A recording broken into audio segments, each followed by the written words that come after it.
The world was hushed under a pale dawn, the first fragile strands of sunlight filtering through a blanket of grey clouds. Long, soft shadows stretched across the empty asphalt, and the cool morning air carried the faint scent of dew. In that stillness, at an old military checkpoint, half swallowed by time, sat a lone German shepherd named Bravo.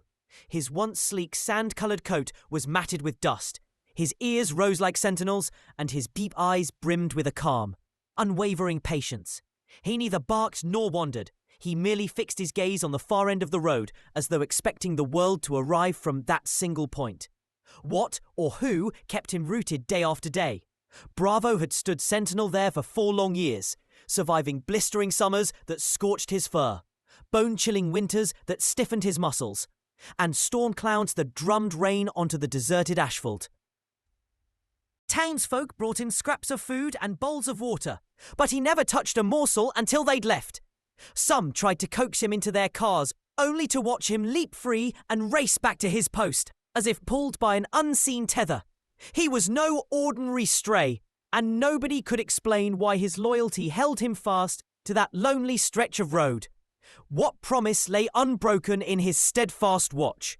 Every morning, before the cafe doors swung open, 60-year-old Maggie Hayes would pause at Bravo's side. The rich scent of freshly brewed coffee drifted behind her as she nuzzled a bowl of porridge beside him and whispered, "Hang in there, buddy. I hope they come back."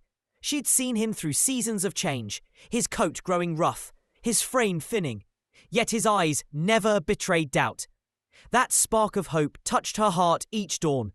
But if Maggie couldn't name his longing, could anyone? One afternoon, former Army Corporal Tom Reynolds pulled up to the checkpoint, engine ticking in the he.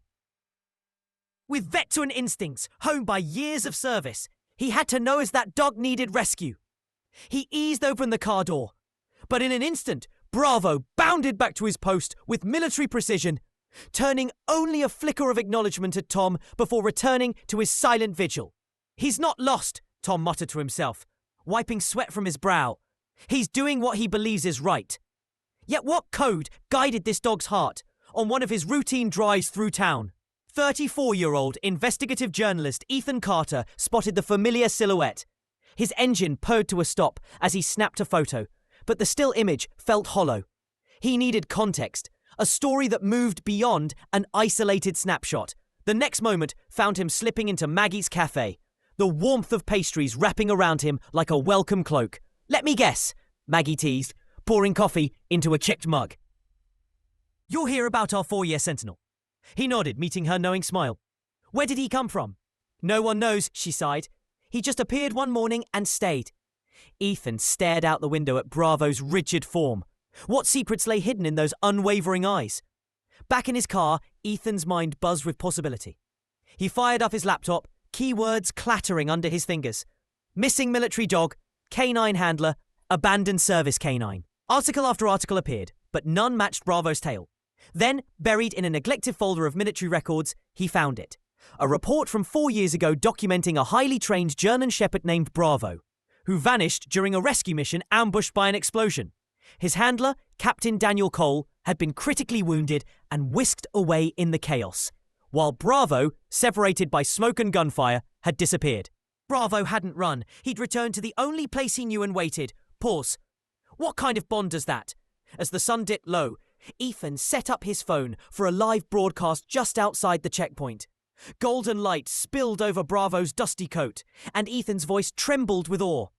"For 4 years, this dog has waited here, never straying, eyes fixed on the road. No one knows where he came from, and until today, neither did I." He leaned closer, framing Bravo's face in the sunset glow. "But now we know. He's a military dog left behind with his handler, Captain Daniel Cole. Daniel, if you're out there, Bravo is still here, waiting to come home." With a final plea for information, Ethan hit post. In that moment, the world shifted. Within an hour, comments poured in, hearts broken by Bravo's dedication. Then a message that made Ethan's breath catch. "I think I know this dog.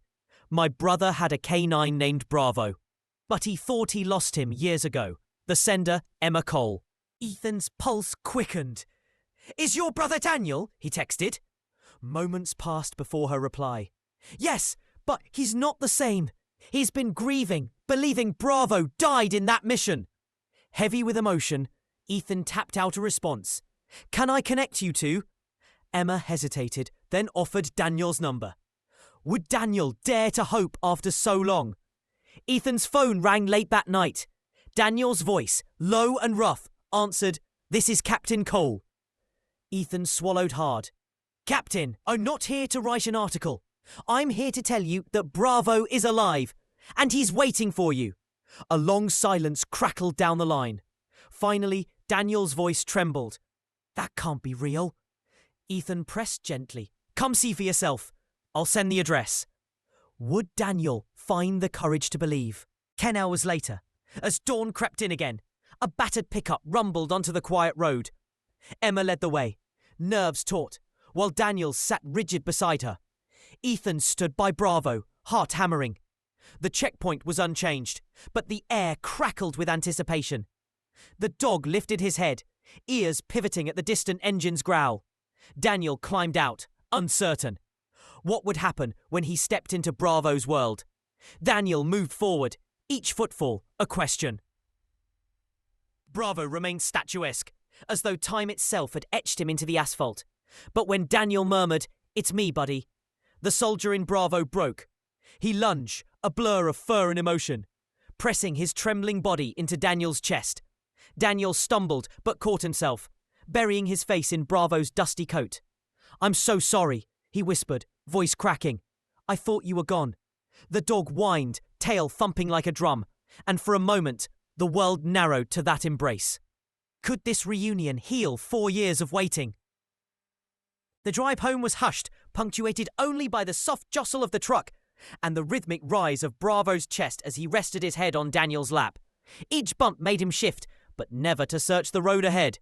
At the doorstep of Daniel's small home, Bravo paused, nostrils flaring, unsure of this new frontier. Daniel knelt, opening his arms. "This is home now," he said gently. Bravo stepped inside, tentative, then settled at the threshold. Would he learn to trust this place as he once did the checkpoint? That night, Daniel left the door ajar and sat beside Bravo curled at the entryway. Neither spoke, neither moved. On the second night, Daniel woke to a warmth at his feet.